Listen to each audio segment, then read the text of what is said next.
Flaming Dragon Friday, Christmas, New Year's, playoff, college football. These are all words that I love to say when they're all happening at the same time. Got our Christmas sweaters on. Yeah, so is that Mike Tyson? Mike Tyson, Merry Christmas. Final. Final. I broke my back. I broke Merry my Christmas. back. I like your Christmas sweater. Yeah, Great job. Yeah, Justine got me this Christmas sweater. Great job. You didn't understand the assignment. Look, I got told the assignment was getting done for me. Okay, like high school. I like your hat, though. All right, thank you. Santa gave it for me. Yeah, I got a pretty cool kind of jacket on. It's got Santa with sunglasses on it because his future is so bright. That's so dope. And we got a present from producer Justine. Gifts already? Is this from PJ? Before we get into this amazing show. It's well wrapped. Calm down. You want to see it first? Oh, let's get it. No Let's go. Lady Ballers. PJ, perfect gift. No Perfect way. gift. Perfect gift. Thank you. Wait till you see what I got you. Turn around. Wow. You probably turned around, didn't you? Yeah. This is great. Just PJ, thank you. Thank you. This wrap paper's got glitter Merry all Christmas, over guys. it. Oh, sorry. Oh, that's all right. Oh, no. Hey, wardrobe, letting y'all know this is not me. This was not me. They said, oh boy, wasn't shining. Guess I'm shining now. Look at this, just gold flakes. If you're on audio, you're not able to see the deliciousness. I mean, you misgendered me on my name, but you dead named me. Well, I'm dead named. That's just how it is. I'm just gonna mark an A. That's how it is now. But PJ, thank you. You're welcome. Those are fantastic. Blaine, you look great in that wig. All right, we got a big show. We got to get into it. It's Friday. We have content all next week as well. But we want your calls. We want your thoughts. We want your subscription. And also your money. Just kidding. All right, Florida State's Board of Trustees is set to meet this morning to discuss leaving the ACC. South Florida rolls Syracuse last night, 45-0. And Matthew pulled out his Stafford as the Rams beat the Saints for their 5th win in their last 6 games. I'm Jake Crane, and it's a holly jolly flaming dragon edition of Crane & Company.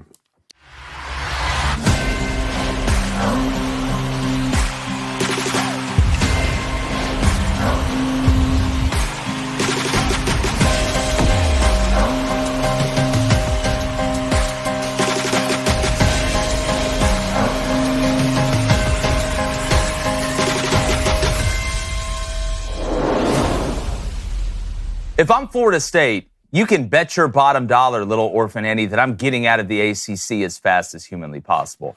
Not just because of one reason, but for many reasons. But the overarching theme that Florida State and their board of trustees, or honestly all the rich guys getting together to make a decision, is you got to know your worth.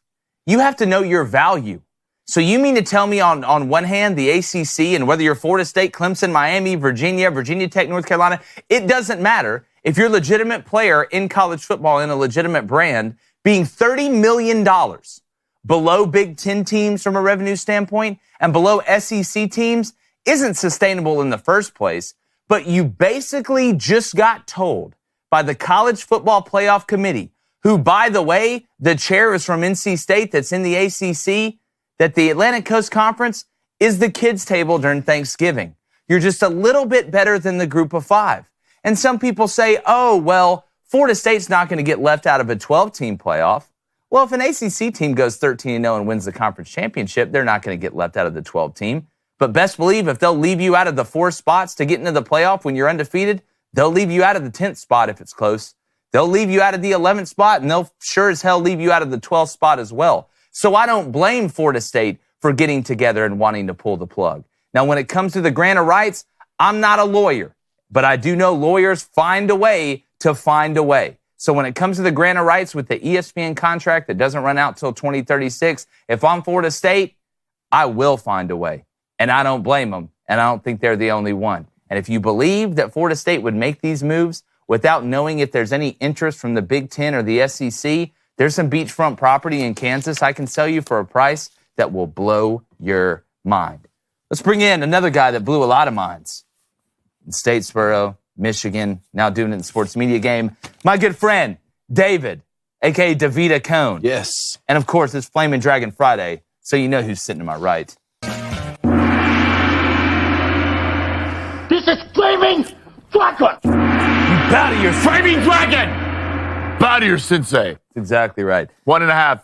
1.5? 1.5. Right, if you don't know, if you're joining us for the first time, if you're watching on Rumble, if you're watching on X or Twitter, whatever they're calling it this week, I cannot say his government name. We cannot say his government name more than one time if it's at 1.5. David, I'm locked in. I'm locked in. Are you locked in? This is the last show before Christmas. Are you locked in? Look, it's me and you. Dialed. Are you locked in? It's me and you. Dialed. I don't feel like y'all are locked. I love it. Let's get into it. Yeah. But seriously, though, if you're Florida State, this was the last straw. Getting left out of the playoff, it's the last straw. What do I have to gain from staying in the Atlantic Coast Conference? Adding Stanford and SMU and Cal? Oh, whoa, guys. Everybody, we're legit now. No, it's Florida State. Have some self-respect, man. One of the best brands in college football when I was growing up. I think we're dealing with something so much bigger right now than just Florida State leaving the ACC. I think we're dealing with something even bigger than the possibility that the ACC collapses. I mean, think about it. The Pac-12 was, a 108-year-old conference, and it unraveled in less than a year. When we thought it was going to be the Big 12, after Texas and Oklahoma left, all of a sudden they add some new teams. It's the Pac-12 that unraveled after being a century old. Look, the grant of rights thing, they say it's ironclad for these schools not to be able to get out. I haven't seen the contracts. I'm not sure exactly what the language is. Florida State and the Board of Trustees, they're going to meet today to figure it all out. I just feel like we are headed toward a certain number of teams in college football adding up to a single entity and having a commissioner. Chip Kelly was really on to something when he said that. And it makes sense. That's how every professional league operates. But one thing I do want to say about Florida State leaving the ACC as we move forward to a 12-team playoff, they may actually be better positioned to stay in the ACC, assuming that the winners of the conferences are going to get the automatic qualifiers. And I'll tell you why. If you see the ACC as being a conference that's easier to win than the SEC or the Big Ten as they add more and more teams, and Florida State has been hot on the recruiting trail, Mike Norvell has got Florida State in the right track right now, then you would think if Florida State's a favorite to win that conference on an easier path, they would be an automatic qualifier in a 12-team playoff rather than trying to go to the SEC or the Big Ten right now. And you're not going to win the conference but once every couple years or something, then you have to hope for one of those play-in spots that you. David, and I get what you're saying, right? When you're going to 12, and I want to make sure people understand, my argument is not that an undefeated ACC champion or the ACC champion is not going to get in. That's already written into the 12-team playoff. You win your Power 5 conference. As it is, unless they change. Unless they change it, which with the way things are changed in college football, who the hell knows what they're going to do tomorrow.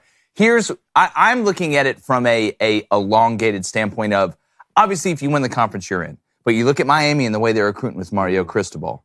They're going to find a way eventually. You look at Clemson. I don't think they're going to be down like they were this past year forever. You look at NC State with Dave Doran and what they're doing. You look at Georgia Tech and Brent Key and what they're doing. Syracuse just hired Fran Brown. I don't think Florida State is going to go on this dominant run and start winning the ACC every single year. Really? So if you don't win the ACC, the way I look at it is, if you're going to tell me that an undefeated ACC team like Florida State, it wasn't like Wake Forest went undefeated, an undefeated Florida State can't get into a 4-team playoff, I'm more worried about what happens if I'm fighting for a 9, 10, 11, or 12 seed and I'm still in the ACC and it comes down to something that's even, or maybe it's a little uneven in my favor and they still let me out. I just think that left me out. I think the committee has set a precedent and said the Atlantic Coast Conference, at the end of the day, you're not Group of 5, but you're not the Big Ten and you're not the SEC. And anybody that says the Big Ten is just the ACC, maybe you're right from a top-heavy standpoint in the conference right now, but from a revenue standpoint, from a TV rights standpoint, they're the biggest moneymaker there is. Big Ten makes the most money, and I'd rather watch Florida State and Miami play than 95% of the matchups agree with that 100%. Than you could even put together in the Big Ten, and probably more than 85%. But you know what weighs more. You know what weighs more. Money weighs more in the for sure. And so what's interesting is you just listed off all these good teams and good programs in the ACC as a reason why Florida State may not go on some dominant run like Clemson did and just be the favorite every year. That's because you keep up with the sport and know football. That makes it look like it's more of an injustice and collusion to a committee standpoint than the ACC being a weak conference. Because like you just said, there's a lot of good football coaches and players and programs in that. So look, if you just want to look at it as a mathematical perspective on the 12-team playoff moving forward, if Florida State has positioned themselves and they say, hey, we could run this conference for the next 5 or 10 years, then we would get that automatic qualifier spot for a 12-team playoff. We'd make it every year. The problem, what hurts them the most is being $30 to $40 to even $50 million behind in revenue. That's the biggest every single year. Think about the compound interest. If you're drawing $30 million a year and Michigan is drawing $80 million a year, or Alabama's getting $75 million a year. See, that's why I think we're headed towards a uniform one conference, breakaway one division. Civilization. Everybody gets the same amount of money, which, I mean, we had a court case where the NCAA tried to have power over the TV rights deals.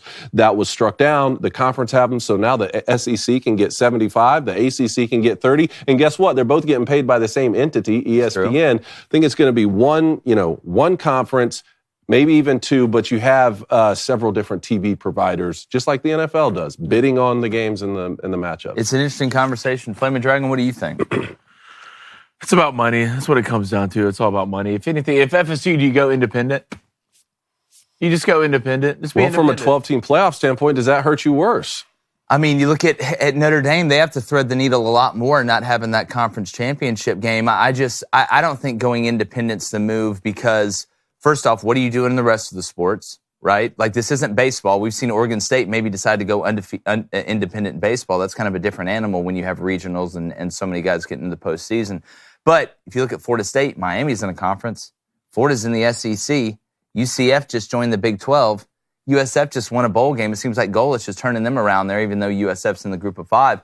I don't feel like right now is the time to go independent. I think it's the exact opposite. I think Notre Dame's hands eventually going to be forced to have to join a conference or the breakaway civilization of what happens. I feel like we've been saying that forever. But yeah, look, it does come down to money. But there is a pride aspect here, and I think a lot of the Florida State administration, a lot of the Florida State moneymakers, the guys on this board of trustees that are going to meet, their pride's hurt. Sure, and we just saw the Pac-12 blow up. That's already throwing a wrench into an expanded playoff. You see them meeting and trying to scramble, and okay, is it going to be 4 automatic qualifiers and then 8 spots rather than the 5 we had or the 6 we had for automatic qualifiers?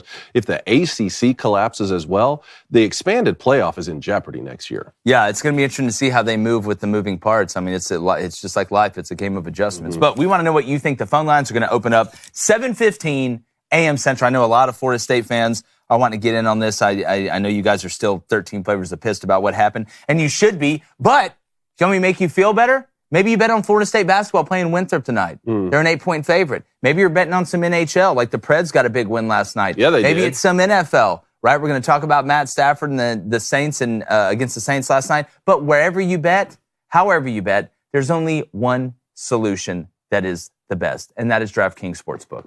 There is no other sportsbook that even comes close. It's got the word king in it. What else do you need? And if you download the DraftKings Sportsbook app right now and you use our code BOOSTER, that's BOOSTER, new customers can bet $5 on NFL action to get $150 instantly in bonus bets. That's only on DraftKings Sportsbook and only with our code BOOSTER. That's BOOSTER. They've got player props. They've got parlays. Been really hot with the parlays lately. College basketball has been really good to us as well. We're going to get into that. But remember, with DraftKings, the crown is yours. And also, we're going to throw the link in for some Lady Ballers merch. We have hoodies, too, from Crane & Company. It's dailywire.com/shop. Make sure you do that. We have candles, hats, all type of stuff. It helps out the show, helps out everybody. We really appreciate you guys. All right. Before we get to a little bit of recaps, let's get to the Booster Club. Booster Club! Happy Friday to you. Ferrari. With that like and subscribe buttons. Go to RJ McCall with the $10. Thank you for your money, sir. Do you think FSU is leaving because of the 5 ACC reps on the committee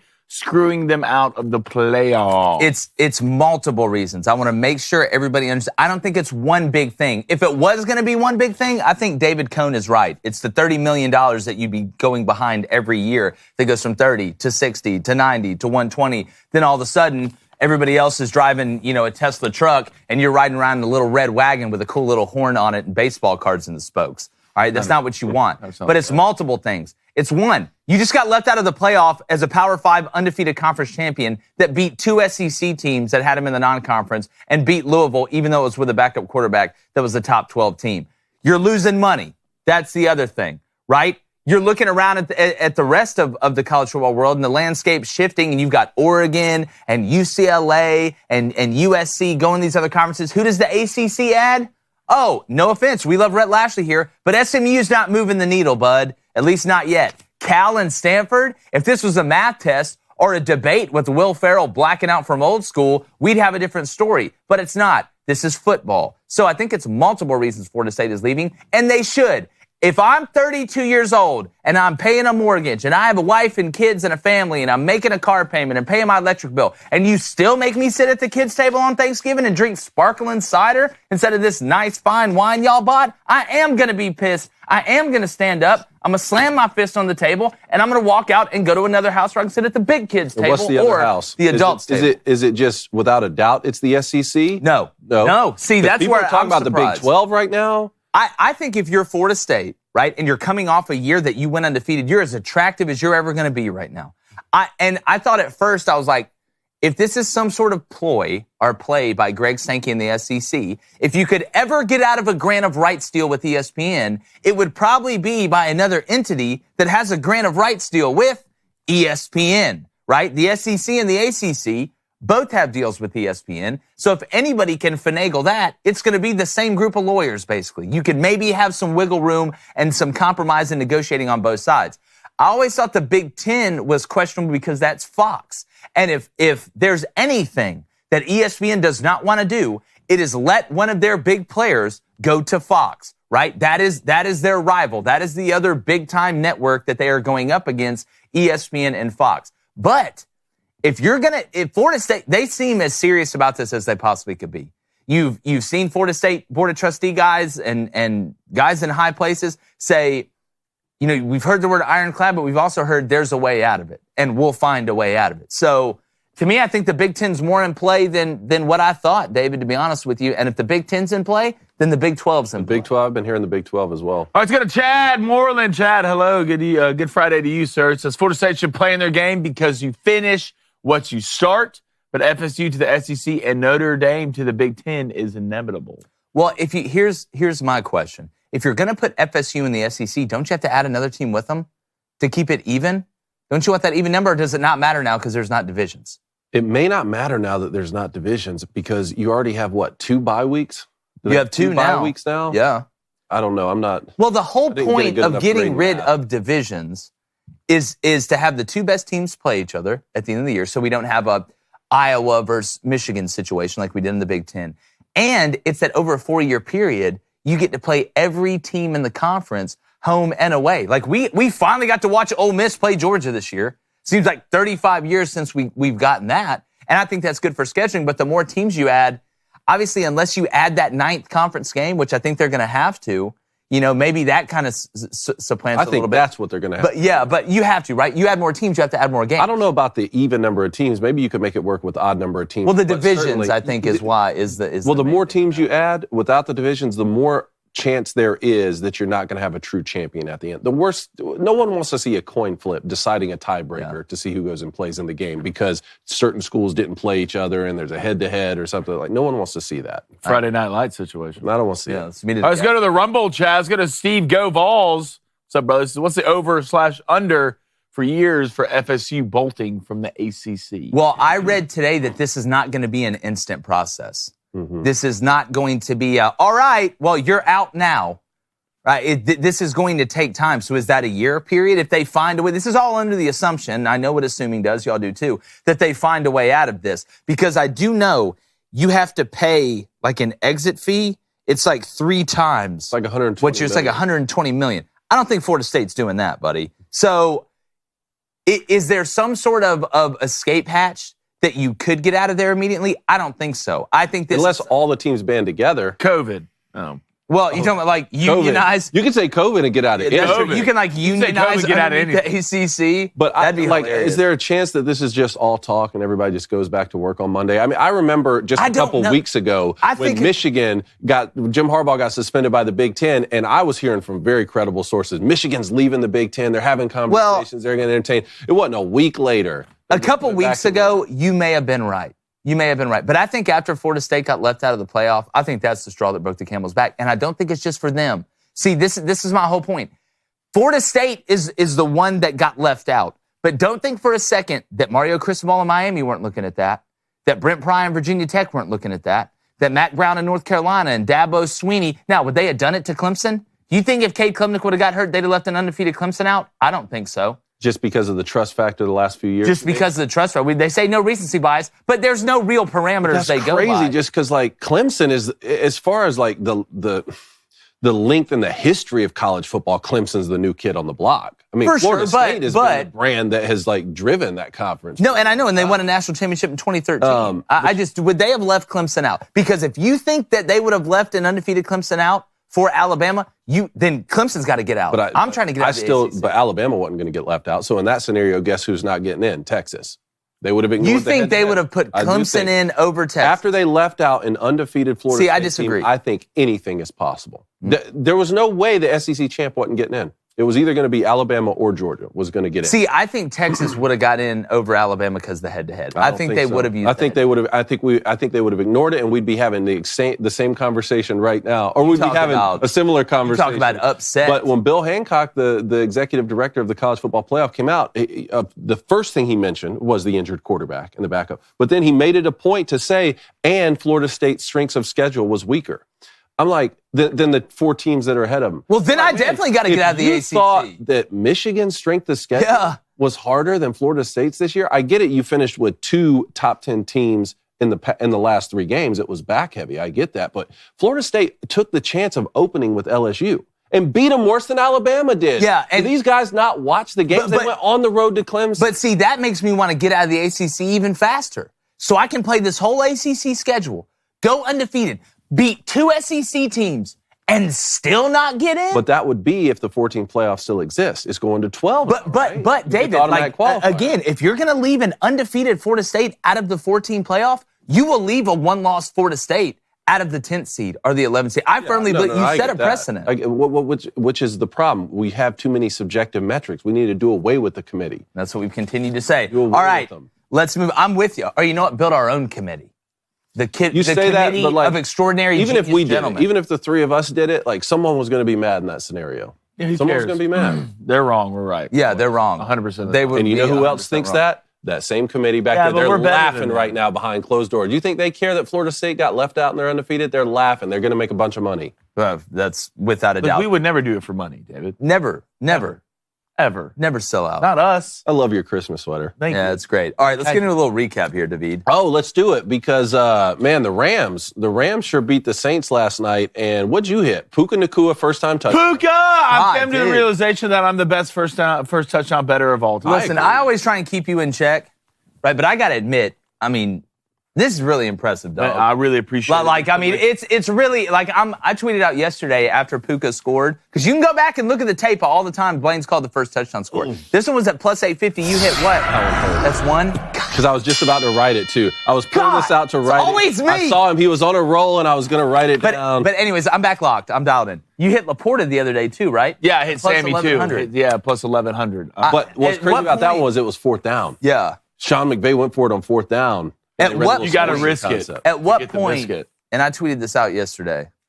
At what point do men in suits start showing? That's what I was worried about last night. I couldn't sleep last night. I was just staring outside of my window, waiting on 3 black Tahoes just to roll up to my. That's what I'm saying. Just guys in suitcases with like neurological out of it. So we went 8-0 last night. 8-0, right? As a group. Wow, it was a clean sweep for the boys. Sweep. Not only that. What were your bets? Mine was I took the Rams TTP over 26.5. Yep. I took Houston to beat, Texas State by 26.5. I think they won like 75-37. Houston just slapping. They're slapping teams around. But anyway, you hit the first-time touchdown score at plus 850. Correct.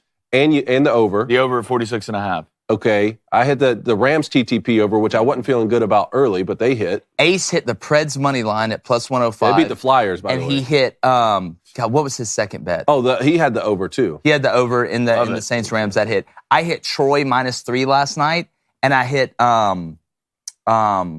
losing my mind. What was my second bet? Cody, I know you know it in there. It was college basketball. It was somebody to murder. Miami. I had Miami -28 against Stonehill, and it was just an absolute bloodletting. But on with the Rams, though, I mean, they're back to a winning record now, 8-7. They've won 5 of their last 6. How are you feeling about the Rams moving forward? You're playing good ball right now. Matt looked healthier last night, I think, than he has in a while. But it seems like I think the Rams' offensive line's a little bit sneaky. I think they're a little bit sneaky. I don't think they're fantastic, but I think they're sneaky enough. I think Kyron Williams is a heck of a back. Not enough people talk about. But you look at Puka, you look at Cooper, who's trying to get healthier. Some of the weapons that they have around him. With a guy like Matt Stafford, you can put up points against just about anybody. The question for the Rams, when it comes down to me, is defensively, right? When you go up against high-powered teams, you've got Aaron Donald, right? But outside of that, how much do I really trust the Rams defense in clutch situations? The Saints on offense, and I know they tried to come back last night, and it got a little wild late. I don't trust Derek Carr in clutch situations as far as I could throw this cat. But 5 out of 6 in the NFL this year, in the NFL, when the only thing that's been consistent is blatant inconsistency, you got to tip your hat. Sean, because it started to look like it was going off the rails, boys. No, Derek Carr looks like the real deal a lot of times. And even yesterday, 319 yards passing, 3 touchdowns, did have 1 interception. But when games get late, that's what Jake's talking about. Yes. It's just like he doesn't show up. Yeah, Derek Carr's not the guy you kick to on the wide open 3 with 5 seconds left to win the game. No. You don't kick it to him because you know he's going to miss it. You drive it, you go score, at least take it for your team. I think this is more about the Rams than the Saints. I think we know who the Saints are, but the Rams are a sneaky football team. I agree with you. And you got to remember, Cooper Kupp has not played most of this year. I know. As well, and what they're doing right now, especially with the horrendous start that they have. Puka Nacua right now, I don't know how he's not the rookie. Most valuable rookie of the year after the numbers he's putting up. The kid's an absolute stud. And look at the guys they're doing it with. You have a young running back. I mean, you have a tight end in Tyler Higbee. Your secondary is young. A bunch of no-name guys on that defense other than Aaron Donald. We can't sit up here and name 5 guys on the Rams defense. But they go out there and play. They're not the best defense, but they make situational plays. In the NFL, you have to do that. I mean, you go back and look at their last 5 games. I mean, you beat a good Washington team 28-20. See, this is what you get worried when you do play high elite offenses in like a Baltimore. You lose 37-31. See, this is what I'm talking about. You're giving up 30-plus points to really good offenses, so you're not making enough plays. But look, they're a good enough sneaky team to where you don't want to see them in a playoff. No, and that Saints defense is really good. The Saints didn't give up a touchdown the previous 2 weeks. Yeah, and that's been kind of the the Saints calling card. And I do want to make sure to say what Flaming said. I'm not saying Derek Carr is a bad player. I don't think Derek Carr is an elite player. Sure. I don't think Derek Carr is an elite player when it comes down to it. I trust Matt Stafford when it comes down to it. But again, to the defensive point, the Rams are good on offense, but they're not good enough to give up the type of points they're giving up against other elite offenses and win the game. Like that's my whole thing. I mean, I love Tutu Atwell, right? I love some of these pieces that they have, but they're not good enough to consistently against elite defenses in the playoffs go and score 35 and score 38. I feel like it's a good story. It's a good building block. It's a good foundation for the Rams going forward. The question now becomes, if you're the Rams, because you're not winning it this year, how long does Matt Stafford go? How long does Aaron Donald go? But it's nice you're letting these young guys get reps with these vets that know how to win. They've both won Super Bowls. That's, I think, the best thing you're going to get out of this group you have right now. Puka Nacua went for another 164 last night on 9 receptions. That brings him to 1,327 receiving yards. He's flirting with the NFL rookie receiver. And it's not just vertical threats. He had a play last night, I think it was on 3rd down on their last drive, where I forgot if it was a jet sweep or they threw him a swing or something, where he got hit. It was like 3rd and 5. He got hit in the backfield, breaks a tackle, goes and gets a first down. Yeah. It's those tough-ass plays, too. Him in the goal, like he's a really good yards after contact guy. He's thicker than what I remember watching him at BYU, and he was a long strider.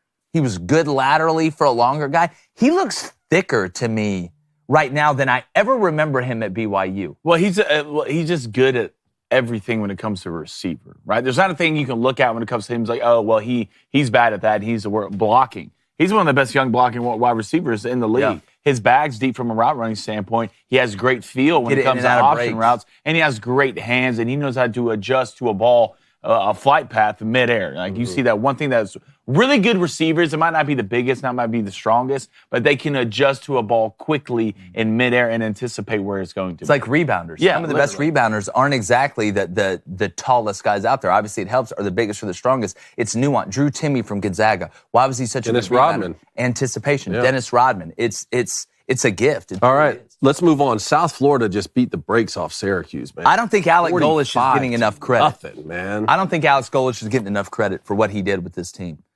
You had a quarterback change halfway through the year.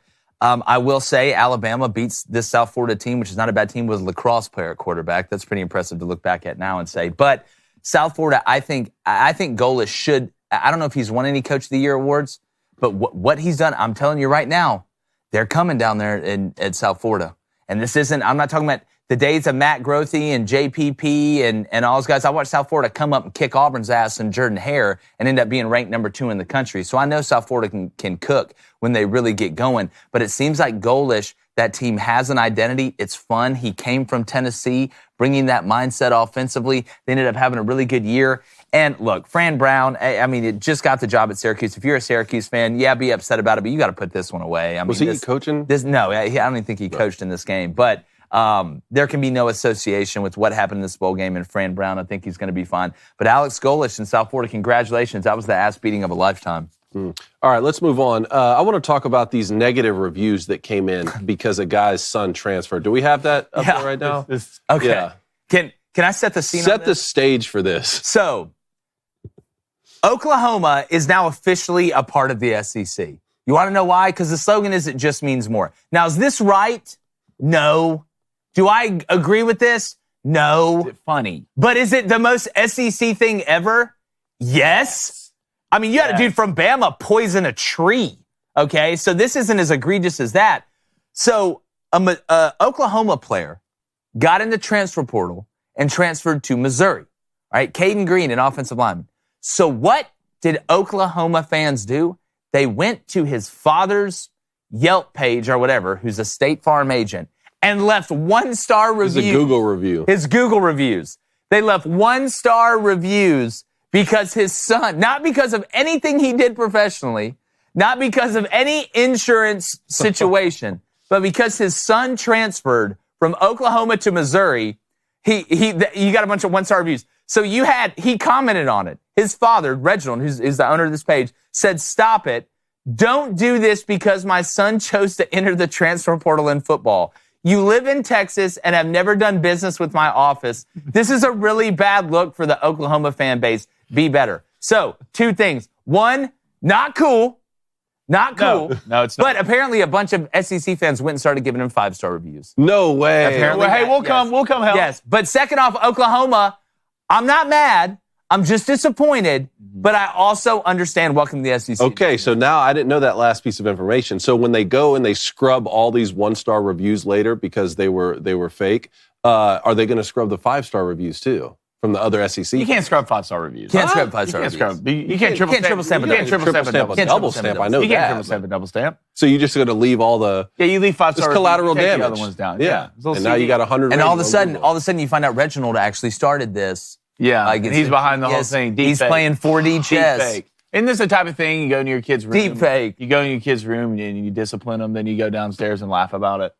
And that is this type of Oh, thing. your dad did that too? Yeah. Yeah. He's like, you shouldn't have done that. Then I hear him laughing down. Yeah. He's Like, I "Man, knew it was funny. Yeah. He's like, "Man, that kid shouldn't have gotten in the portal." That's great, though, dude. That's hilarious. It is hilarious. And, it is a pain having to deal with those 1-star reviews. But it's also a pain when you have to prep for the holidays. Oh. It always feels like there isn't just enough time in the day, or there just isn't enough time in the day. Let me read that in the right order. And some people are just incredibly hard to shop for. David, you're not one of them, buddy. You make it easy for your boy. But Black Rifle Coffee, they're here to keep you mission-focused this holiday season. I know you drink coffee. It's what, 7 o'clock in the morning? You probably already had a cup and a half. Or like me, maybe 4 cups. All right, and you're waking up jacked and tan, ready to take on the day. Caffeine doesn't even affect me anymore, but I still love coffee. There's only one brand I drink, and that is Black Rifle. They're a veteran-founded coffee company that's operated by principled men and women who honor those who protect, defend, and support our country. They got great flavors. All right, their December coffee of the month was the Costa Rican Arabica coffee, which I'm saying that word right now, and everybody's excited about it. It has tasting notes of chocolate, citrus, and maple. Just a smorgasbord of delicious. Wow. Smorgasbord. Yeah. What flavors you got over there, Flaming I Dragon? got Gunship Love it. and Power Llama. Or as we call And a Saudi Flaming Arabian Dragon tank. Brew apparently is in the works. Nah, it ain't. It's not in the works. It's in the works. Black okay? Rifle, they haven't responded to us yet on the Flaming Dragon situation. Sorry, going on Rogan to Blackbeard's talk Delight about is it. empty. I drank it all. Yeah, You it's should too. fantastic. So, save money and drink America's coffee. Go to blackriflecoffee.com. Use our promo code BOOSTER at checkout for 10% off your one-time purchase or first coffee club order. That's blackriflecoffee.com. Promo code BOOSTER for 10% off. Look, you can find it in grocery and convenience stores, but we all know you want to go to blackriflecoffee.com/booster. All right, Black Rifle Coffee, America's coffee. I just made a paper airplane. The I'll the throw Wright it. brothers. That was just terrible. Wow. Well, it's That based was not a on paper based route. on its own gravitational spaceship force. I don't think we can do that yet. Anyways, let's get to the Booster Club chat. Phone lines open here in 11 minutes. I want to get to it, David. I want to see how quick we can get through calls so we can get as many people as possible. All right. You down? Okay, David? Look, I'm not the one talking. David. Yeah. I'm You not make them They're hurry the up, one David. talking. David, you hurry up. You tell them to hurry up. David, all right? you tell them to tell them It's I said. final. Okay, I'm going to It's tell them they final. get 5 words. They need to PJ, you fit hear what that? they have to say in 5 words, and they get hung up on. PJ, I want 30 hey, look. seconds. You have 30 seconds to troll somebody on the show. And Don't then you open have to those hang gates up. up. Trash Talk Tuesday calls. Trash Talk Yeah. Tuesday? What's going on over Friday? there? Let's go to Colson Duggins with the $2 donation. Colson, thank you for the $2. Will Stafford make the Hall of Fame? It's a legit question. Got the Super Bowl. We talked about this last year. Put earlier. Matty numbers. Ice in there. You got the numbers. Or Matty's staff. Not Matty Ice. Matt Stafford should be in. Matt Ryan should not. That's what I believe. Facts. So if Matt Ryan doesn't blow that game at the end against Yeah. the Patriots, then You're you're going in. to put him in the same camp? And Yeah. you're You're in? in. Unlike the College Football Playoff Committee, when I say you win and you're in, I mean it, David. Mount It's up. close. It's worth a conversation. Mount up. All right, let's go to Brian Hall. What's up, Brian? Did the Saints try and go for Jaden Daniels in the draft to boost the fan base with a great QB at LSU? According to my FSU friend, is Jameis the answer over David Carr? I don't think Jameis is the answer. I mean, if David Carr comes out there and starts playing, I'm going to worry. It's Derek. But what happens with Derek Carr? What do you send him to the Patriots? Oh, they put David. Sorry. Do you send Derek Carr to the Patriots? Like, is that a possibility? I don't think you can get rid of him right now. I think Derek Carr's a phenomenal backup Just signed the new quarterback. contract, right? He literally just signed one. I'd have to see the parameters. But no, I don't think the Saints are going to take Jaden Daniels. All right, let's go to Bearded and Based. What's up, brother? Which 2 receivers of the 3 should I start in my semifinal fantasy? I need you, fellas. Stephon Diggs, DK Metcalf, or Brandon Ayuk. I need to know who plays who. So Brandon Ayuk, DK Metcalf, And Stephon Diggs. The Bills are hot right now. All right, the Bills play at the Chargers. Love that. Oh, yeah. Bills play at the Chargers. The Seahawks play at the Titans. No. It's not bad. They're not secondary. It's not great. And who was the last one? 49ers? Brandon 49ers, Ayuk. 49ers host the Ravens. No. It's that's got to be Brandon. Stephon Diggs. Got to be Stephon It's Diggs. got to be Stephon Diggs. I agree. You're welcome. So to Jared Howard. Jared, what's up, man? Thought on Texas State giving Kine a 5-year extension just based on him making a bowl in his first season. Classic case of pay him so he'll stay, or was it a good call because it's their first bowl? I think it's a good call because it's Texas State. And it's, you'd much rather have that than somebody come and poach the guy you brought from Incarnate Word who's running that fun offense. I mean, you look at what Brendan Marion, who comes from that Incarnate Word offense, has done at UNLV. I'm telling you, this thing's really going to happen. CJ Kinney is not going to be there for that 5-year deal, but it was smart for them to lock him in. Somebody's going to come get this cat eventually. But if you're Texas State, that's a lot different than Michigan State overpaying Mel Tucker the way that they did, because you're just in a different spot. You're in a different castle. Texas State has to reach like that to keep a guy that they think is big time. These other big brands don't. But congrats to Texas State. Let's go to David S. He said things are trending up for USF. Massive improvement under Golish, and they're getting on an on-campus stadium. Yep. Shout out to my hometown. It's a gold mine. Nice. I mean, look where you're at. I mean, you say the word South Florida, I think of college football Yeah, no doubt. and rap. Yeah, they finished 48 spots ahead of anybody else in their conference when it comes to recruiting. So to Big L in 1979. This continues to go this way. There will be less conferences that will leave some teams out. Who do y'all see not being in the Big 2 or 3 in future conferences? Well, that's why I call it conference reduction and not conference expansion, because that's what it is. If we're going to end up with 2 conferences, that's conference reduction, buddy. That's true. That's not conference expansion. We're using the wrong terminology or nomenclature. I mean, it's going to be your Oregon States and Washington States of each conference. I mean, if we're going to look at the ACC, Wake Forest isn't going. Boss, if Oregon State isn't going, Wake Forest isn't going. I don't think Boston College is going. Like, the question then becomes, like, what is the line, right? What is the line? Colorado's fine, right? Arizona State, they were able to go to the Big 12. What's the line? It's money, right? It's money and Yeah, but is it grand. money right now? I mean, like Colorado, a year ago, we wouldn't have said Colorado is in that bunch. We said Colorado can get cut. Well, they could. That one before Prime. That's what I'm talking about. So how recent does it have to be? Like, I mean, if Deion Sanders goes and takes another job in a year from now, and then Colorado's back to being a 1-win team every year, and now you've put them in what, one mega conference? Well, I think that's the risk. That's where we need to have this relegation system in college football. It's the only sport in America that really could truly pull it off. Relegation system.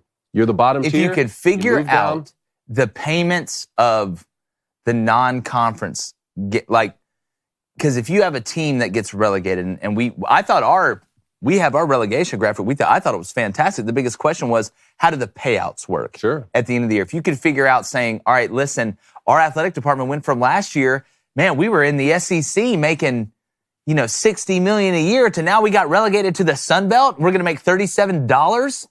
Like, how do you work that out year over year? Because, I mean, the budgets for athletic department is going to be going crazy if that's the case. You figure that out, you figure relegation out, in my opinion. All right, I love it. Let's go to Q-Smo. Jimbo, I'm glad to see you still kicking around this morning after that performance yesterday. A lot of old heads in there. Let's go to, does Dennis Allen get another year, or is he fired after this season? Well, it depends on how it ends, in my opinion. The best thing he has going for him right now is playing in the NFC South. Without a doubt. Because you could still win it. Yep. You can be ugly and still get married there. But at some point, I think they'd have to move on. Yeah. I don't think Dennis Allen's the long-term answer. I think is it something where if Derek Carr goes, Dennis Allen goes?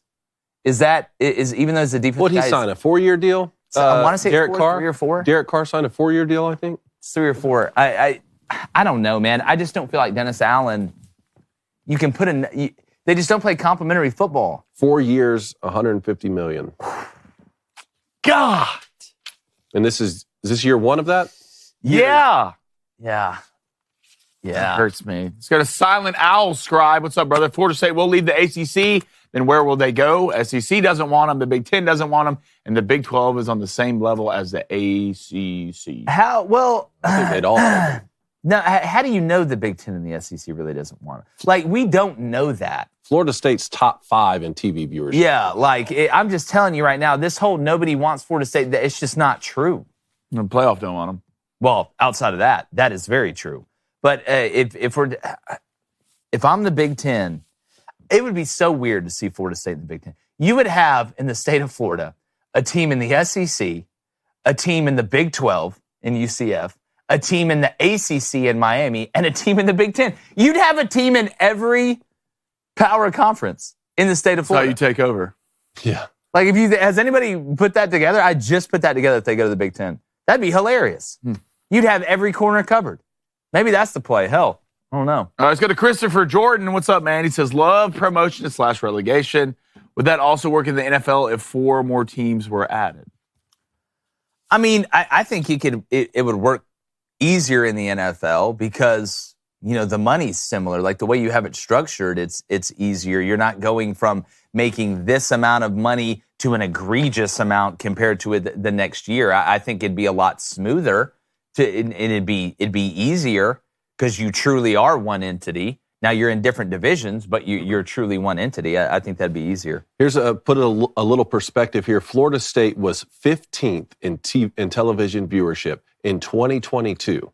This was before they had a winning season for the last, 5 years, something like that. They were still 15th. Also, Southern California, before Lincoln Riley even went there, was 14th. Nebraska, as they struggled with Scott Frost, was 16th. So some of these programs, even though they've hit skids and haven't been winning championships, still have extremely high value for TV companies. Without a doubt.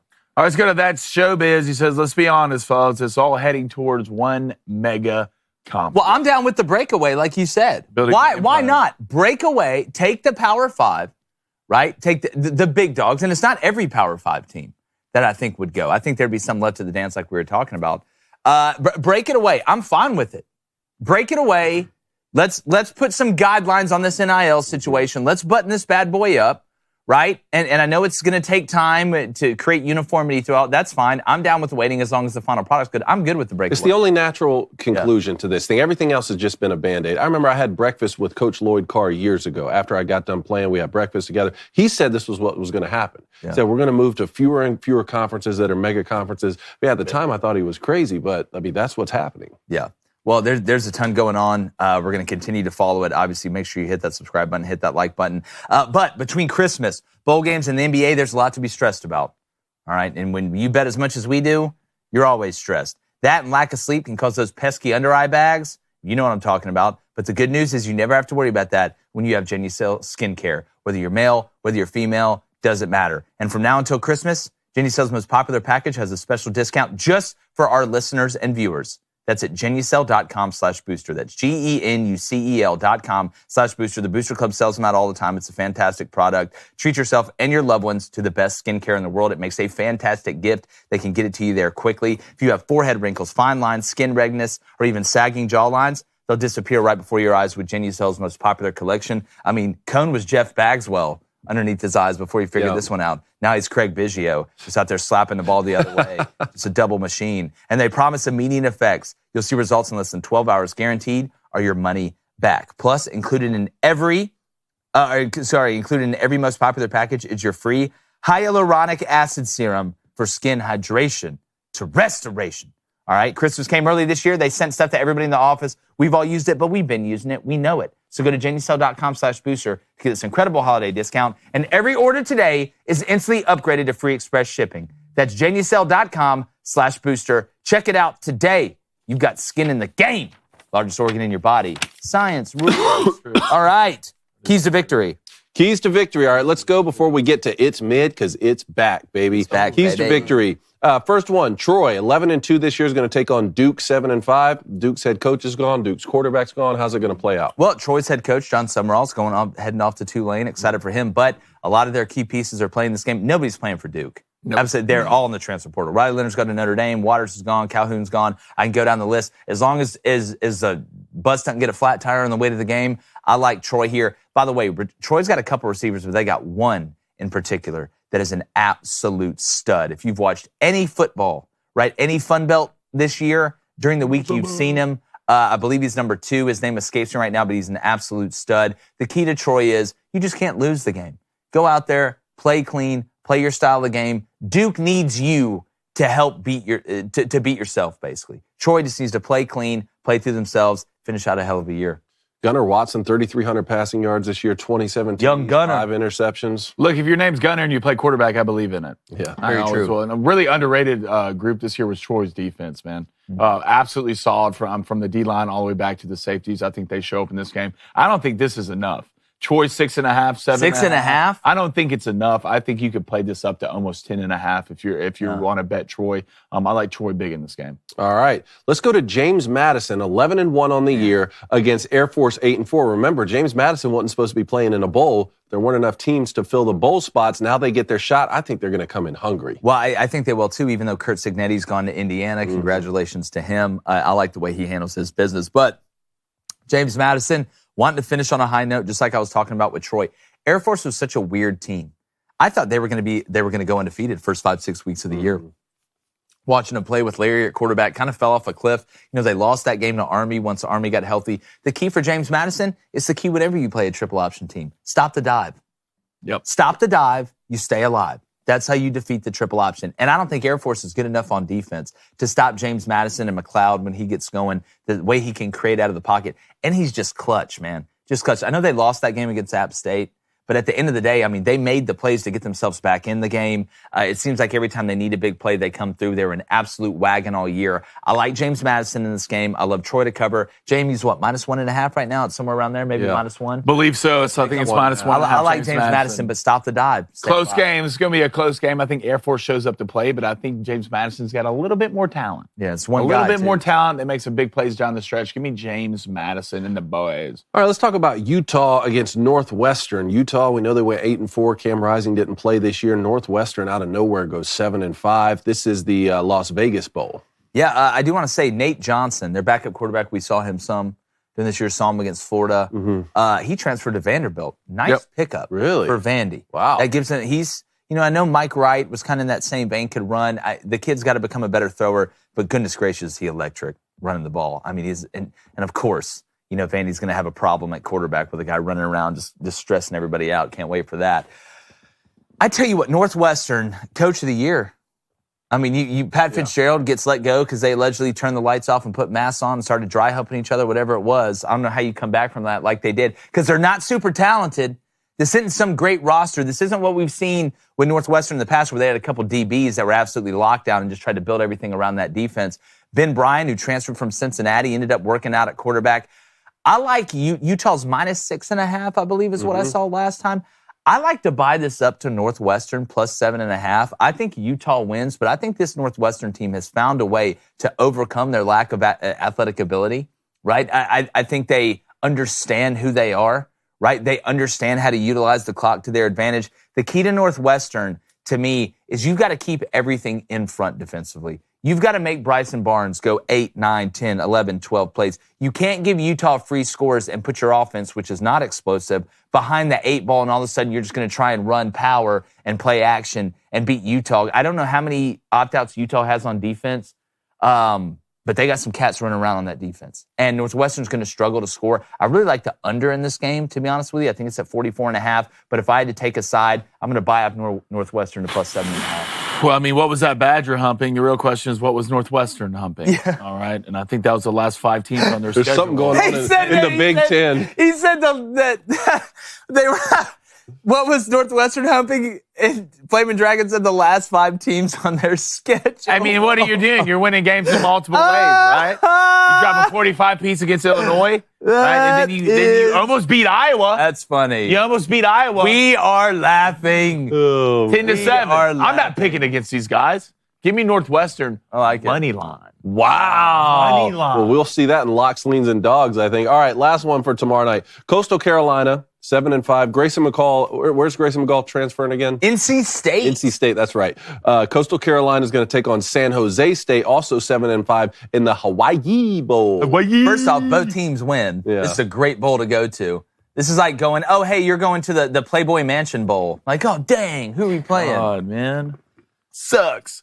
I like San Jose State to win this game. Like, first off the cuff, you look at Coastal Carolina. Oh, Grayson McCall's not playing. They got a couple other opt-outs. Oh, it's smash San Jose State, -9.5. But if you look at this backup quarterback for Coastal, like, he came in and did some things. Like, he's a dual threat guy, can cause some problems. But I go back to San Jose State, and there's just something about that Cordero kid at quarterback that I like. There's just something about him. You're not opting out. It's a big deal for y'all in this game.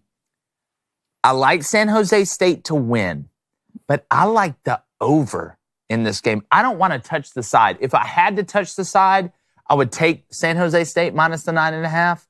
But I just feel like this is going to be a very, very high-scoring game. San Jose State wins, but I don't know. That I would much rather take the over. What's it at? 49.5. I love the over in this I game. think this is going to be a shootout as well. I mean, Cordero and Nick Nash are 2 great pieces for San Jose. Great name, too. If you've watched them, these 2 guys are extremely talented. They've ran some good teams close. I mean, they ran an Auburn team for about 3 quarters. USC, remember, first game of the year. too, Nick Nash tore them apart. He was a quarterback last year. I think this is going to be an extremely high-scoring game, even without Grayson McCall. I do agree Coastal Carolina's backup's a good player, and they have pieces. I think Coastal Carolina wins this game, and I think they win it. Really? Yeah, and I think this over is going to play. You're taking Northwestern and Coastal. I mean, look, it's been underdog city. These bowl games have been bowl. No, the bowl games are drunk. Yeah, Like bowl especially games now with the opt-outs. opt-outs. Who wants to be there? Yeah. What'd you do the couple nights before? Who's really locked in? I think Coastal's going to get the stub. It's the Bourbon Bowl. Can't hold anything back. Anything back. Can't hold anything back. In Hawaii, drinking some bourbon. That sounds amazing. But speaking of amazing, before we get to calls, Hey. it's not bad. Uh-oh. It's not great. Okay. It's mid. All right. Hey, still covering. Hey. Just No, stay you're locked not. in. Stay locked in. You said my name. When? You know. They did the graphic. No, you know you said it. I did not You're say smiling right now. No, Look I at you. He's did smiling not. in them. I'm yeah, smiling he knows because you I'm said happy. Did they play the little sound effect thing? It's Friday. No. Oh, hey, It's well, we're Friday. going back and reviewing that, obviously. Oh, good. Right? Go back and review it. We're going back and reviewing back and that. review I it. All can't right. hear anything. What? One loss SEC team. No, you better go back and review it. I'm going to be upset. Who? Not you getting upset. All right, everybody. To wrap up the year of 2023, we're going to do a classic. It's mid. Okay. First of all, yes, play the graphic as well. Boom! Thank you. Is that mine? God, that's the same sound for God. Point and laugh. I already know you said it. Point and laugh. All right, first thing. What's been mid this year? And look, people are going to take some shots and you might catch some strays. All right? First one, in my opinion, Chris Christie. Oh, no. Look.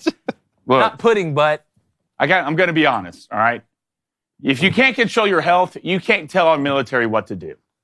All right? I can't have you getting your DoorDash late 45 minutes and you going to blow up Crimea. All right? We just can't do it. All right? Whatever you hate Trump, you hate this. Don't tell me what I need to do with the economy. Why don't you get on a treadmill? Oh, my God. All right? I'm sick of it. Why are you up there? Got a lot to get to today. Next thing, any Christmas song that's not sung by Mariah Carey. There, I said it. Wow. There, I said it. I don't want to hear anything else. Any Christmas Jingle bells, whatever the song is by the out of choir. here. I Get want to out. hear Mariah Carey every time, every song. This Christmas. Next up. I heard you want to hear Dylan Mulvaney singing some Blue Christmas. I heard that too. I'll have a blue. Is that what he sounds like? You didn't know, wouldn't you? Next up, Oppenheimer. Man, that sucked. Oh, my God. This is just absolutely mediocre. If I wanted to see a movie in black and white, I'd talk about it. I'd just call Rashad Mendenhall. He seems to love to talk about it any chance he gets. What a letdown.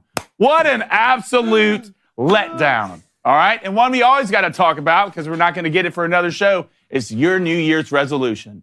All right? You're not going to do it. No chance. We know you're not going to do it. You know you're not going to do it. Even if you write it in your little journal at night. You know what you write under that? I'm not going to do this. All right? So get hyped for 2 weeks. Whatever you need to do, just don't take it serious, because we don't either. All right? Last but not least, I think Achilles in general. To be honest, I think we're in a time in society now. Do we really need them?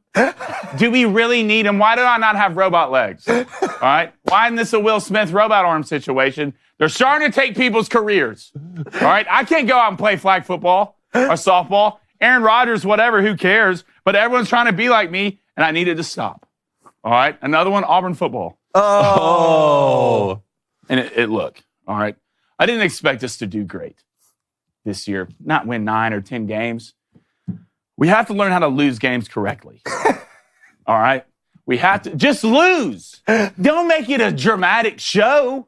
Let's lose by 14. Let's lose by 17. I'd rather be like New Mexico State than Georgia, all right, or Alabama, or whatever that is. Just please stop it. Hugh Freeze, I can't take this anymore. All right, let's go to the NFL. I think the NFL has been mediocre this year, and I think we agree on that. Sure. But what's the reason why?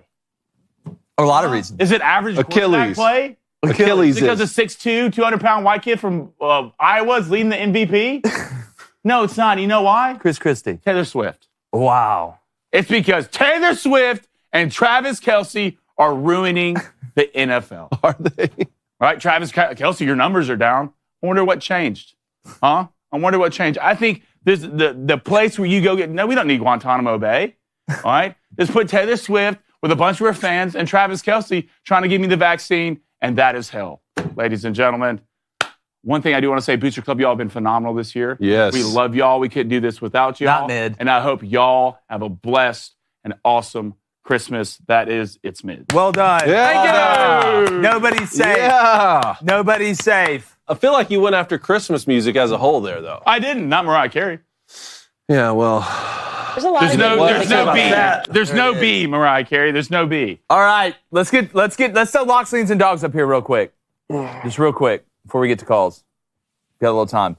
All right, here's what I got. Like we mentioned earlier, Troy -6.5 against Duke. Absolutely love it. That's at -128. I'm going to take Eastern Michigan. I like South Alabama to win, but Eastern Michigan played well at the end of the year. They're pretty good defensively. They're going to run the ball and run the clock. Therefore, I think they cover. I got them at +17.5 against South Alabama. That's at -123. Then my leans. San Jose State -9.5 against Coastal. I do think it's going to be a shootout. Like I said, if I had to take a side, I'm going to take San Jose State at -9.5. I like that number. Then Georgia Tech, they play tonight. +5 against UCF. Brent Key, they've turned it around. Haynes King, he doesn't throw like a kid from a bad Disney movie anymore. They fixed it a little bit. That's at -110. And then my dogs. Sorry. Sorry, guys. My bad. Give me Georgia Tech money line at plus 170. The Engineers, you never know, it's Prometheus situation. Then give me Northern Illinois. Rocky Lombardi, the only guy who's played more games than Bo Nix in college football, at plus 120 playing Arkansas State because hashtag Mac plays the Sun Belt, hashtag who the hell knows. I love it. All right, I'm going to lock in James Madison minus 1.5, minus 110, taking on Air Force.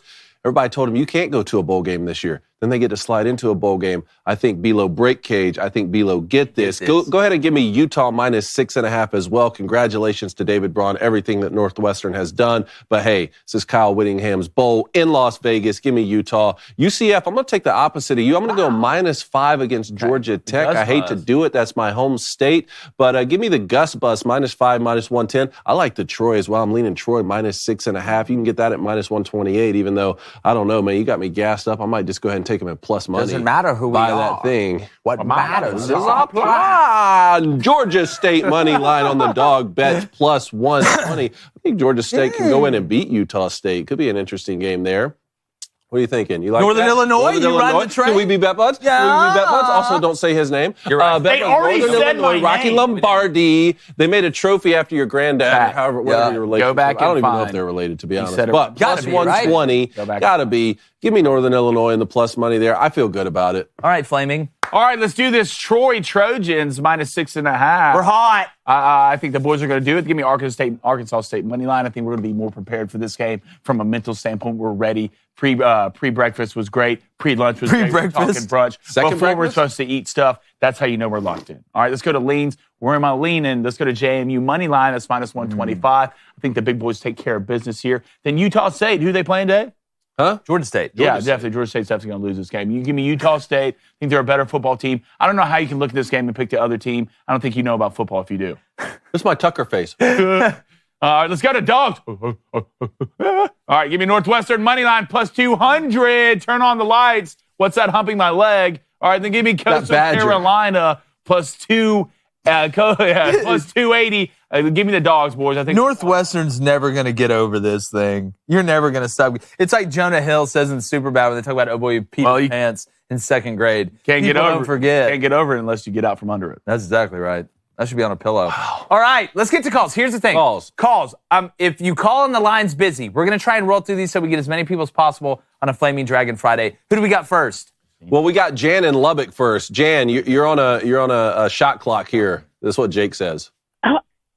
Okay. Well, good morning, boys. Good morning. Good morning to you. Happy holidays. Merry Christmas. Hey, same to you. Merry Christmas to everyone, including Colin, PJ, and Justine. Mm-hmm. They're terrific. Your whole team is great.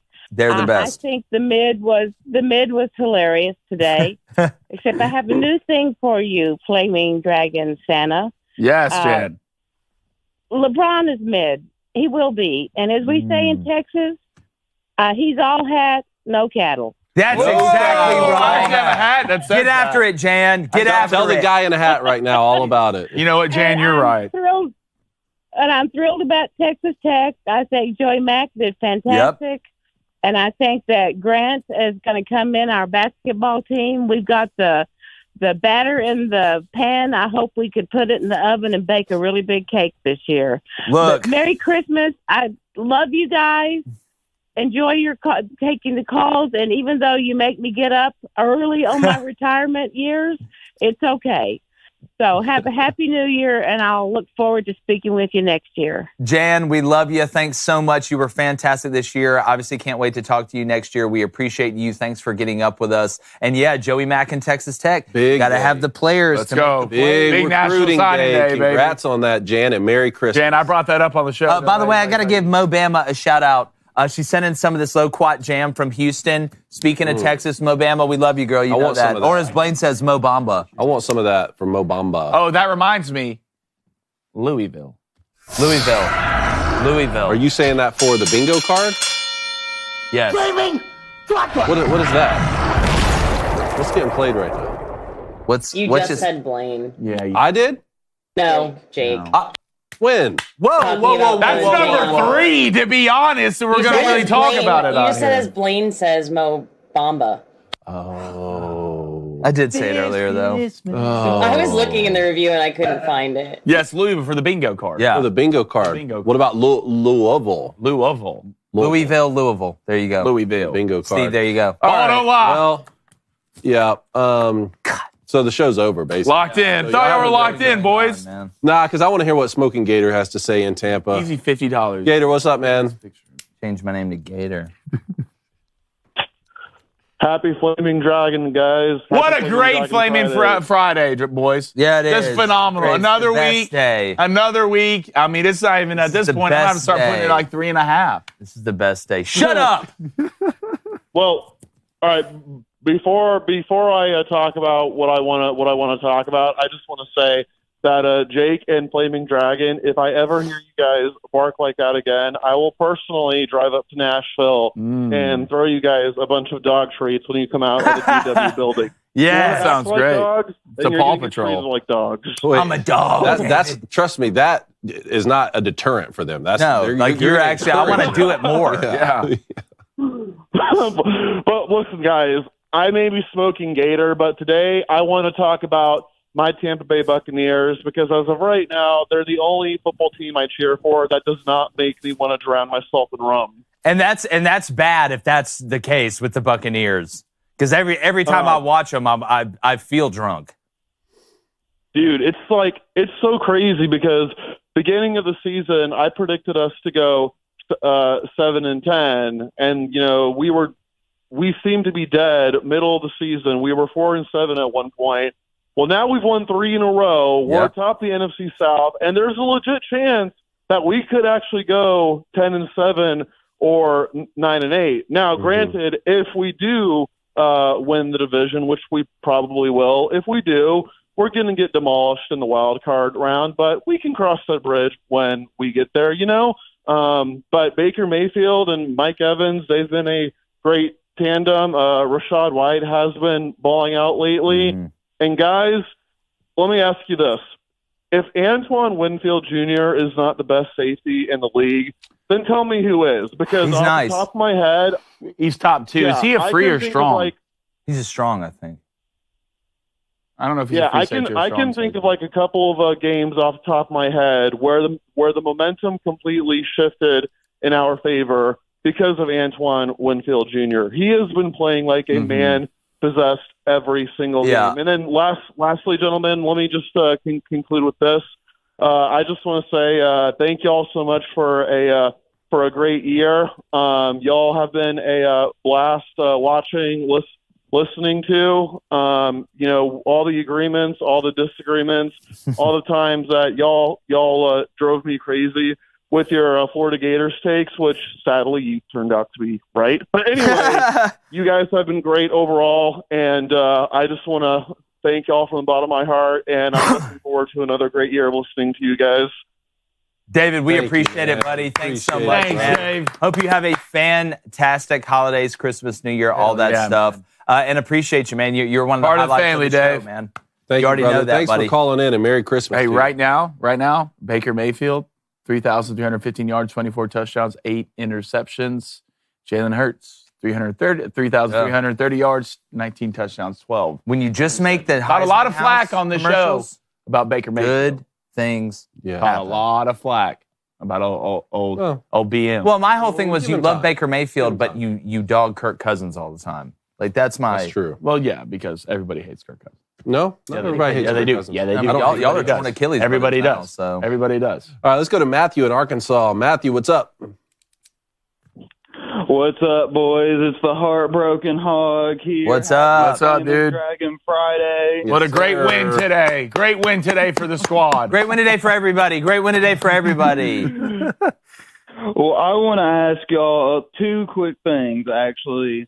First, I want to know from y'all what is each your favorite Christmas movie? And I want to say, can't we all agree that Die Hard is a Christmas Christmas movie. movie? It's a Christmas movie. Yes. Yes. Yes. Absolutely. Yes. Yes. Yes. And my favorite Christmas movie, Elf. Elf is your favorite one? How about you? I got to pick something else now. There you Go ahead, David.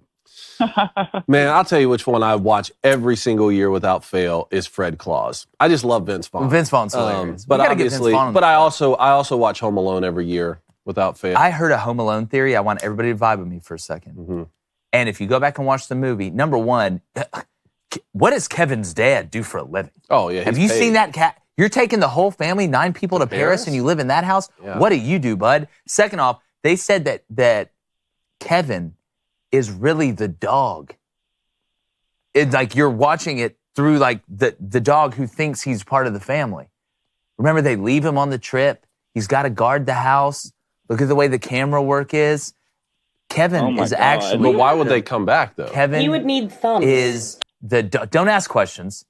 Kevin is the dog. But why would they come back in the middle Anyways, of the trip, though? my favorite Christmas They movie. Because they're supposed to bring the dog. No, you would forget a dog. You could forget a dog. You're not forgetting a Go kid. watch Home Alone You're not again. forgetting a kid. Go watch Home Alone. He's the sucks. dog. I'm gonna be honest, I hate everything. No, it doesn't. Joe Pesci alone. You're just saying I, that. hate, I love the Grinch. Obviously, I love the Grinch. I think Which Grinch? the original. Like the cartoon? The original's The one with 30 Jim minutes. Carrey. No, not Yeah, the one. the I'm talking about original's with Jim not- Carrey. Like the one with Jim Carrey. That's the original to me. Okay, that's what I grew up on. All right, I don't think know that's how that works. I don't know what cartoon 30 minutes. I don't know what that is. But that I'm a big Four Christmases guy too. I watched it this with week, yeah. Vince Vaughn. That movie's hilarious to me. I watch it. The every actual Christmas. best Christmas movie is Christmas Vacation. That's be honest. up there. I watch it every That's up year. there. That'd be in the top 5. That's up It's a there. Wonderful Life is a great 100%. one. Christmas Story's pretty good. I don't know. It's a Wonderful Life. I don't think the cinematography was very good in that. Yeah, Polar you don't- Express? Yeah, you don't know Express. anything. Okay?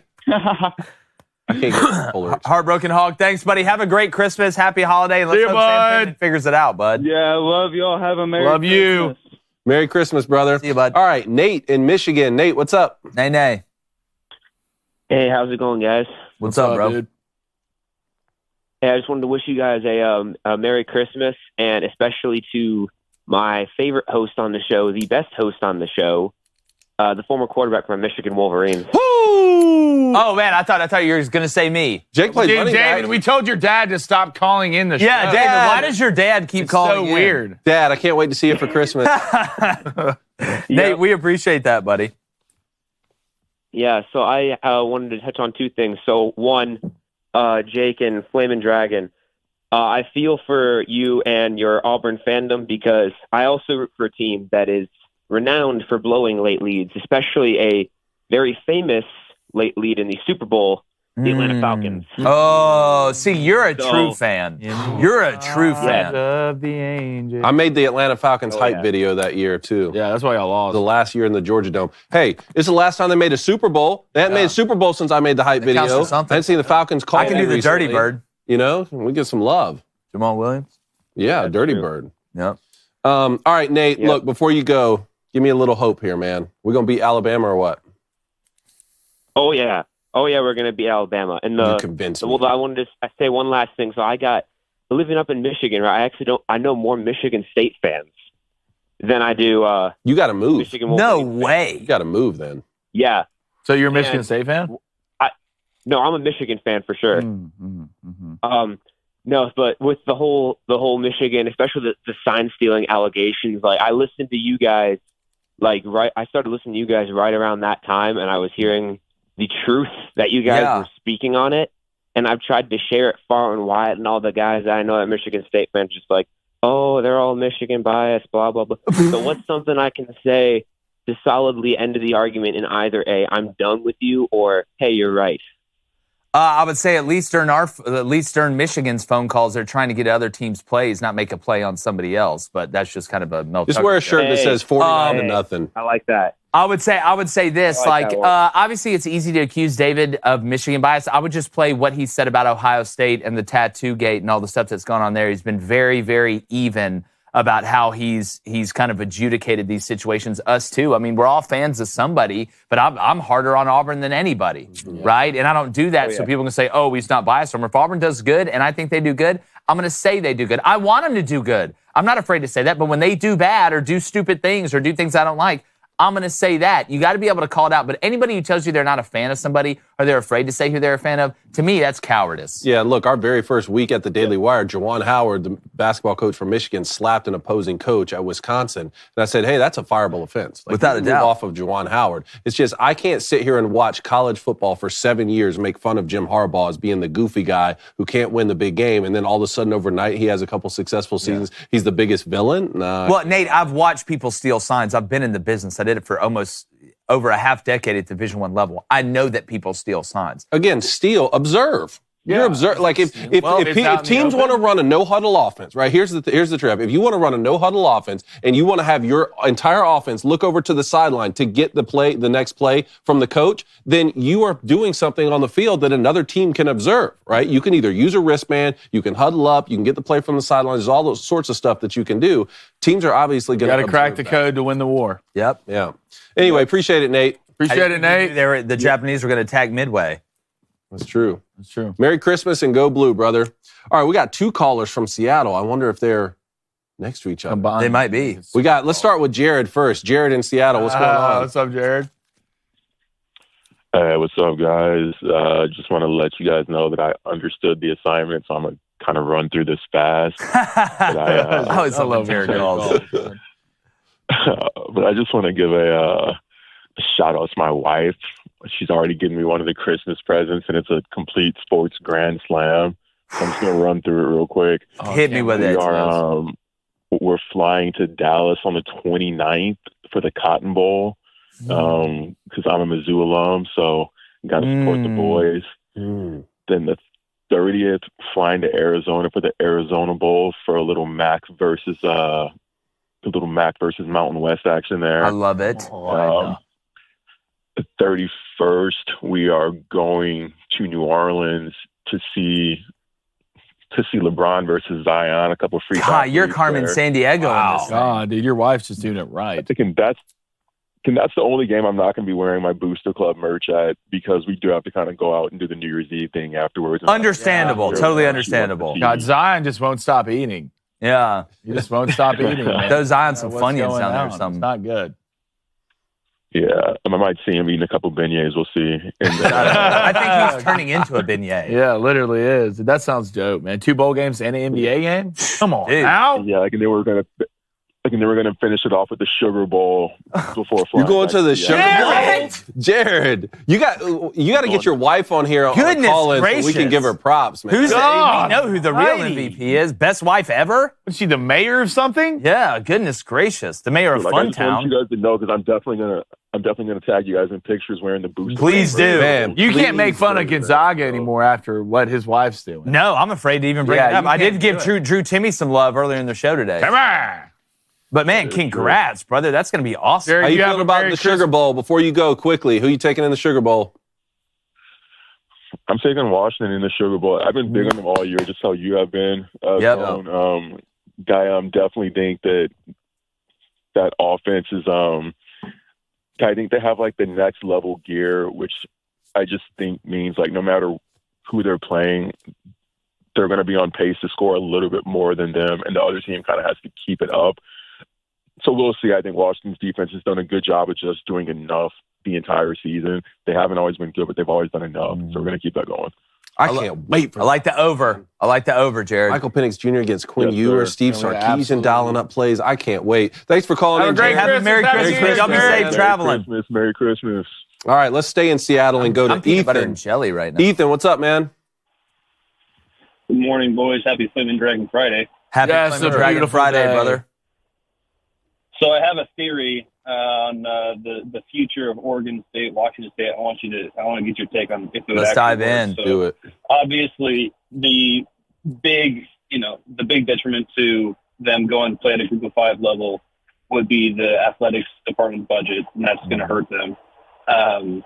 But I also was thinking, assuming that they figured that side out, what's stopping them from going down and playing, say, with the Mountain West? Because currently, they haven't changed yet. They're probably going through this in years. But currently, the automatic bids with the playoff are the top 6 conference champions, right? Yep, so if they just decided to maintain kind of some momentum that they have, like I'm thinking specifically like Oregon State, because I know they're kind of in a mess right now with Johnson Smith and all the transfer portals. But if they had kept that momentum, what's stopping them from going through the Mountain West and essentially like becoming the Gonzaga of college football, where they can run through their weaker conference and get that automatic bid every year? No, it's. I actually was thinking about this yesterday a little bit, and when we were talking about Oregon State, every other sport outside of baseball, I think, is going to the WCC. Yes. The West Coast Conference over there with Gonzaga and basketball and stuff like that. But football going to the Mountain West, and assuming they don't change that part of the playoff structure, because with the Pac-12 going away, that takes away one of the Power 5 automatic bids. They will. If we're going under the guidelines that we have right now without a change, if you're Oregon State or you are Washington State, number one, I would schedule nobody good in the non-conference. I would not play one good team in the non-conference. I would try and go undefeated, win the Mountain West, and I think that gets you in. I do think that gets you. Now, what I'm interested to see, and maybe the language and it says it, but I don't remember it saying it, is that you automatically get in, but you don't automatically get a seed, right? Of like one, you're not automatically a 1 seed or a 2 seed, so you could technically win your conference and still be a 9 seed. I agree with you. I fear the entire playoff expansion. But I see what Ethan's saying. It's smart. It's a smart way to look at it. If it stays, then I love this theory. Yeah, it's a smart way to look at it. Yeah, I think it could work. But in the end, hey, Merry Christmas, guys. Great year. Go Big Red. We're coming for the Big Ten. Yeah. And, I'll talk to you guys in the new year. I love Merry Christmas, Congrats man. on Dylan Raiola, man. Recruiting, man. Congrats. All right, thanks so much, Ethan. All right, last caller of the day. Let's go to Leroy in Alabama. What's up, man? Oh, Leroy. What a happy day, boys. Happy day, Leroy. Great day. It was Hey, Merry Christmas, guys. You guys are so fun. Love the show. Shout out Booster Club, man. The Booster Club's always popping. It's always good. Man, you guys just rock. I want to get just real quick what you guys think. All right, so let's say Florida State did lead the conference. Mm-hmm. All right, so hypothetically, they go and team up with Notre Dame, and they're going to start their own new conference. All right, so they, of course, go out and get the 2 open guys out there with Oregon State and Washington State. Who else do you guys think would be, just hypothetically, who could they pick up that would be cool, like a Memphis or an App State? I'd go Memphis, Tulane. I'd go, SMU's already to the ACC. Number one, Leroy, thanks for the kind words, brother. We appreciate it. Really appreciate it. Y'all the best audience in the world, man. Without you guys, there is no us. I would say Memphis. I would say Tulane. I would say, I'm thinking out in California, Fresno State. I'd try and go take some teams from the Mountain West, to be honest with you. Try and take Fresno State. I would. You're looking at the Big Ten. Nobody's leaving the Big Ten making that money. They're not going with you, regardless of what Notre Dame does with that contract. Who else do we got out there? You need some of the bigger guys from the group of 5. Maybe James Madison. Yeah. Right? James Madison, I think, would go to a conference with Notre give Dame. James a shot. He's sitting over there by himself doing all the work. Why would you not? James is just by himself over there, just like with Howard. Just it's one guy. You better be able to win. Outside of that, I don't. They could possibly poach some teams. Obviously, Florida State would be joining it from the ACC. Would Miami go? San Diego State?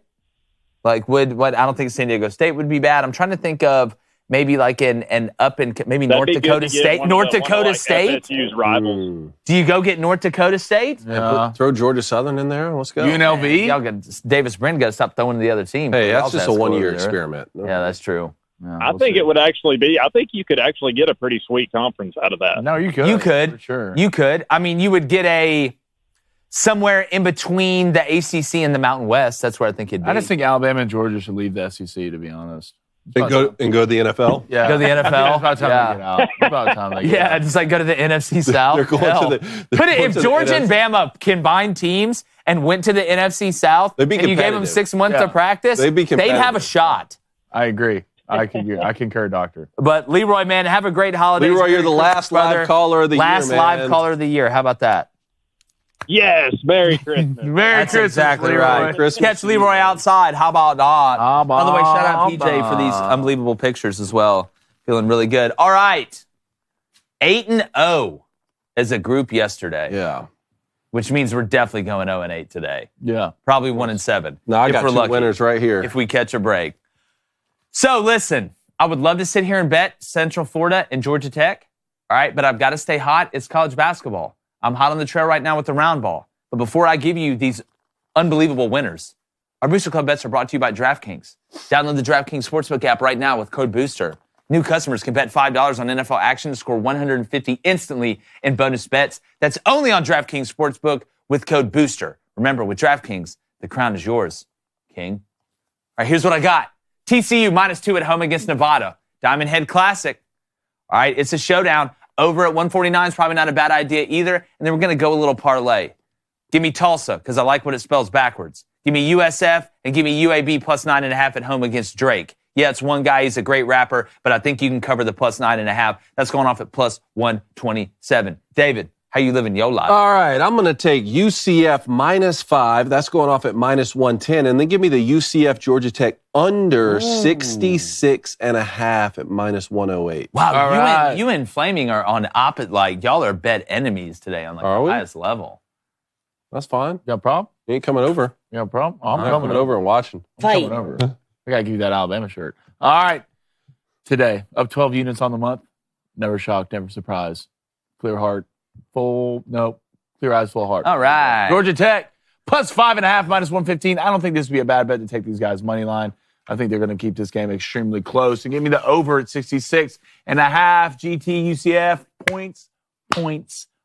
Well, if one of them gets in the 30s or 40s, I don't know if the other one does. That's what. Because I think they do. What's the final score in this? The final score is 34-37. Why would you say the losing score first? Because he had to think to make sure. This is America, Jake. I can do what I want to do. Only chicks that don't watch He needed to make sure it added up to the over. That's literally, honestly, though, that's one of the, I had to tell my wife, Reed, to stop doing that because it's one of my biggest pet peeves. I was like, what was the final score? She was like, oh, it was Auburn, 21. I was like, yeah. She was like, Georgia, 31. I was like, why would you say the highest or last? It's a dramatic effect. No, it's not. It just sucks. Quit yelling at your wife, dude. All right. Ace, he's going to take Kansas at home against Yale. They sent no math test. -15.5 at -110. And then James Madison, +9.5. No, I'm sorry. That's wrong. That's -19.5. In basketball. Kids, you can't read too good and I do other things good. Let's get to the Booster Club. All right, let's go to Chase Mills, $5 donation. Chase, thank you. Is David going to take a plate of Christmas dinner down to the basements for the pervert badger? A plate of Christmas dinner? No. Merry Christmas, fellas. The badger got out. He is out and roaming the earth. He's just enough to stay alive. Where in the world is that humping badger? Let's go to Voltar, $2 donation. Blaine, Mariah Carey's All I Want for Christmas is Mid. Voltar, Hey, Voltar threw some shots at Chris Marler yesterday, too. What did he say about Chris? Said Chris was faking sick. He didn't want to come on. Duck the smoke? Did he duck? Chris don't duck it. Chris don't duck it. Even though he is from Nantucket. Voltar, I do not believe you. Let's go to Nick Bates. What's up, Nick? $5 donation. All I Want for Christmas is a Utes win. Yep. To bring MLB to Salt Lake. Merry Christmas. Hey, Merry Christmas. Hey, good luck, Utah, right? But we want that team in Nashville. Sorry, not sorry. Sorry, not sorry. Let's go to Garth Cassidy. Garth, $5 donation. What's up, man? Merry Christmas, guys. Merry Christmas. Question for you. Does Denbrock go to OC at Notre Dame? I know that Notre Dame just got their OC hired by Troy, Gerard Parker. I don't think Denbrock would leave LSU to go be an OC somewhere. I think he's leaving LSU to go be a head coach somewhere. That's what I think. All right, let's go to Colson Duggins with the $5 donation. Colson, thank you. Carr has great form, great arm strength, and he's a pretty precise thrower. He just makes awful decisions under pressure and doesn't read defense as well. Yeah, you can be a great driver when it's going good and everybody's going the speed limit, but the minute you freak out when something goes wrong on the road and you go off the cliff, I don't trust you. I mean, he came off a play action yesterday, pushed the pocket, avoided a defender, hit Chris Olave on the dig. I'm like, that's it. That's it. And I've seen him do it a lot of times. Saw him do it with the Raiders. Saw him do it hitting passes like that to Devontae Adams. Obviously, he's, a great quarterback. He's worth $100 million or whatever. But, yeah, there's just something about, if the Saints really want to get back to winning Super Bowls, Derek Carr's not. Again, I'll say it. I don't think Derek Carr is a bad player. I just don't think he's a great player. And I don't think he's a good player when it matters the most. And So what is he? Mid. He's mid. For the NFL. For the NFL. Still one of the best. Overall. Still one of the best 90 in the world. He'd be the best quarterback at the Daily Wire. That's for sure. All right, let's go to James Dorsey with a $5 donation. James, appreciate it, man. Miami, now a title contender with a top 5 class, or still a disappointment? Happy holidays and stay frosty. I think it's going to come down to the quarterback position, right? I mean, I love what Miami's doing up front. I love what they have on defense. I like what they have around, like the supporting cast. It's quarterback. That's what it's going to come down to. All right, let's go to Ryan Gade with a $5 donation. Ryan, appreciate it, man. In case you aren't doing live shows next week, preview of the WVU-UNC game, West Virginia -6.5. Seems low to West me. Virginia. Without Drake May playing #Country Road. It's not just Drake May. North Carolina's got a couple. I wonder what Mac Brown's going to do next year. That's something interesting, too. But Neil Brown, West Virginia, Garrett Green, what they did this year, totally flipping the script. Excited for Neil. Give me West Virginia big. That'd be another one to buy up. All right, last donation of the day. Q-Smo Jimbo, $5 donation. Should have known better than to pick my boys from Cuse last night. We didn't even use a quarterback the whole game. Oh, well. Out with 2023 and into the new era. #franchise. Ooh, I like that. The hashtags are always fun when you all right, we got some more here. I'm going to Jamie Kerpart with a $2 donation. Don't doubt Quinn Ewers. #. I picked Texas to beat Bama earlier this year, so I'm not doubting your boy Quinn. I actually picked him to win the Heisman before You had him going undefeated. Yeah, I know. All right, let's go to Sasha with a $5 donation. Merry Christmas and Happy New Year's, boys. Sasha, thank you so much. Thank you, Sasha. Have a great New Year's and Christmas. Mo Bama with a $2 donation. Roll Tide. Got your jam, Mo Bama. Yeah, it looks really good, Mo Jam. Hopefully she's talking about basketball. Yeah. Mo Bamba, I'm just glad I don't have. I'm pretty upset I don't have any. Let's go to AZ Cactus Flower, $10 donation. Merry Christmas, Crandico. Such a fantastic year for y'all. Congrats on the show growth and the movie. Yeah. God bless you and your family. Keep spreading the word for all to hear. donations. For Crane and Company. And We love all you. Merry Christmas. Let's get to the poll. Should Florida State play in their bowl game? I'm going to say they said yes, 54%, but deep down they think no. Is it should they or will they? Should they? Should they? Still, yes. What'd you say, 54%? 56%. Should Florida State play in their bowl game? Yes, 61%. Yeah. No, 39%. We appreciate you guys. Fantastic year. Keep spreading the word. If you hadn't checked out Lady Ballers, grab that. Grab some merch if you haven't. We put the links in the chat. It should be in the description, too, if you're listening to us. Again, from the bottom of our hearts, happy holidays. Merry Christmas. Thank you, guys. Booster Club, everybody involved. David, you got a parting shot? Merry Christmas, y'all. God bless you all. All right, I think that's everybody. Oh, wait, hold on. Merry Christmas. Love y'all. Appreciate you guys. And like the year 2023, we're going. Hey. Ooh, gone. Boys got mittens.